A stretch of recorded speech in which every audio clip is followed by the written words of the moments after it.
So, is the UK really increasing the requirement for indefinite leave to remain from 5 years to 10 years? If you're currently working, studying, or living in the UK on a visa, this could change a lot of things that you can do and cannot do in the UK.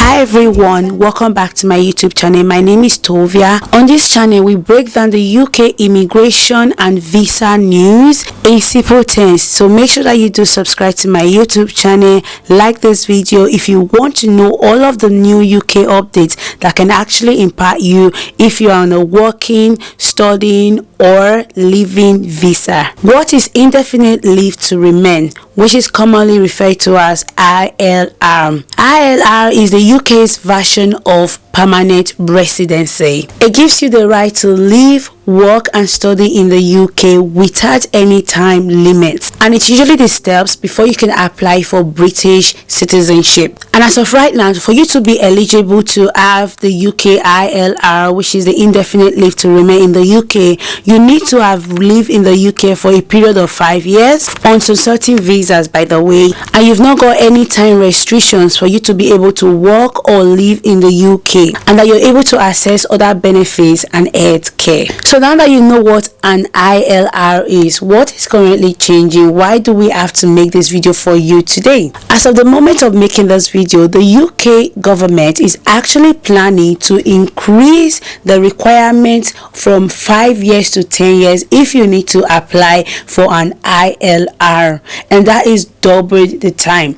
Now just imagine how long that is. Although at the time of filming this video right now, the proposal has not been finalized yet. It's currently being negotiated. They are currently thinking about it, that they want to increase the period from 5 years to 10 years before you can apply for ILR, and this could actually apply to skilled worker visa holders, people on the family route, and possibly students that will be transiting from their normal visa to work visas. I know the next question in your mind is, why is this happening? Why is the UK having to change everything? 5 years, as we all know, is already too long. So why do they want to double it? Why do they want to make it 10 years? What has happened? So basically, the government says they want to reduce net migration and ensure people are committed to the UK. They believe extending the pathway to permanent settlement will discourage short-term migration. And the big one is, it is part of their broader strategy for them to actually reduce immigration. Now everyone knows between the year 2020 to the current year, the UK actually known a wide range of immigration. So a lot of people migrated to the UK for different reasons, for studies, for work, and for so many other reasons. And since 2025, this year, the UK has kind of like made a lot of changes to their immigration rules and regulations to actually tighten their borders. In that way, anyone just can't wake up and be like, I want to go to the UK, even without having a proper strategy or having a proper reason they are coming to the UK. They just believe it's a country they can easily get visa to just come in, but now they want to tighten their immigration rules and regulations, so anyone just can't decide today, I want to come to the UK without a proper reason or without really loving the country and wanting to stay longer in the country. It follows similar policies like visa fee hikes and increased income thresholds. I made a video where I talk about the new update when it comes to visa fees, so make sure you go see those videos, because they have actually changed how much you can pay to apply for all the different visas that you can usually get to come to the UK, like work visa, student visa, even visitors visas, family visas. They've kind of increases everything. Like I said, this is just a way to, let me use the word, tell people, don't just come to the UK if the UK is not for you. Okay, so who is currently affected by this new update, or what do you need to do if you are found in these people that will be affected by this new update that is upcoming? If you're currently on a skilled worker visa and you were planning to apply for ILR by 2025 or 2026, you could be affected by this new change, because they're already deciding it as of this 2025. They're already having that discussion. So if they were to conclude on their negotiation and everything on their debate by this year, that means this new law will apply from this year. And if you are going to be due for ILR by this year, or or by next year, that will not affect you automatically. So you can't get it anymore within that 5 years period that it should have been. You will not need to wait for a longer period, which is going to be 10 years. And 10 years, my dear, is not a joke to get your permanent residency in the UK. And not just skilled worker visas only. If you are currently on a family visa or even a long-term resident, this can actually affect you if you do not yet have your ILR, because these changes are going to come forward very soon if they were to agree on this debate. Now, what do you need to do? If they were to wake up today and they sign this new rule in place, what do you need to do? How can you now help yourself? The first thing you must do is to check your eligibility. So if you currently are due to apply for the 5 years one, do not wait any longer. Apply as soon as possible. Apply right now. So that means if you're someone that is already due for the ILR and you're waiting to be like, let me just give it more time, I'll probably apply in 2026 or I'll apply by the end of December, do not do that to yourself. Now is the time for you to apply, because the UK immigration is unpredictable. You can wake up today and the news will say the UK has now signed in the new law for you to get your ILR. You need to have stayed in the UK for 10 years.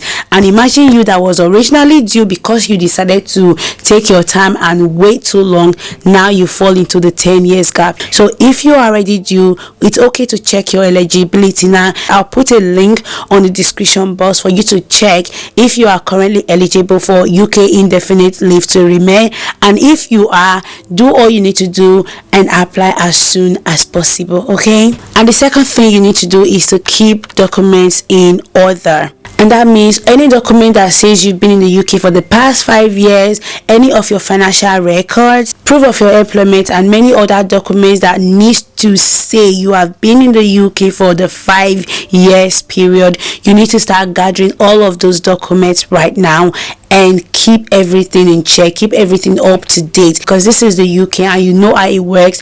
If you say I deserve this, they want to see proof of how you deserve it. If you feel I am due for my indefinite leave to remain in the UK, they want to see proof of you being due. And the third thing you must do is to monitor updates. So you want to keep yourself updated with all of these things I've just said. Like I said, it has not been checked yet, so this has not been put into law yet, but it is being considered. Keep yourself updated. And how do you do that? Make sure you subscribe to my YouTube channel for all of the updates, as I'll be here to keep you all updated. I'll keep bringing more videos to update you all on whatever changes or whatever they've said, and I'll keep making videos on it. Okay, so now let's talk about the timing and deadlines that you can apply for all of these things, or that they plan to put these things in order. So like I said already, these things are not yet official. Okay, they've not yet signed this new law that it has to be 10 years, but they are currently deciding it, they are currently debating it, which means this can go into effect even this year, 2025. It could be in the middle, it could be in the end of the year, it could be by the beginning of 2026. We don't know yet, but they've brought this discussion in place by 2025 already. And you already know what I said from the beginning. They are looking for a way they can tighten their immigration, they can lower the amount of people that are moving into the UK. If you need to move, they want you to move because you really want to stay in the UK, not because you just want to come get what you want and then you disappear suddenly. So they are trying to walk into all of those right now. And that means if you're already close to the 5 years residence, make sure that you do the application. You don't know what law is going to come in place tomorrow that might deny you of a whole 5 years of suffering, a whole 5 years of preparation, a whole 5 years of sweat that you've just been waiting to have this ILR. So do not waste time, get it in place right now. Okay, any link I've mentioned that I will be sharing on this video, or where you can find this information today, I will leave a link below that will link you to the UK government website, so you can go keep yourself updated on all of the new updates and changes. Please leave a comment with all your questions and I will gladly reply all of your questions. So that's where I'm going to close this video. If you did enjoy it, please do me the favor by subscribing, liking, sharing, and come back for more updates on the UK immigration and visa updates. Thank you and have a wonderful evening. Bye bye.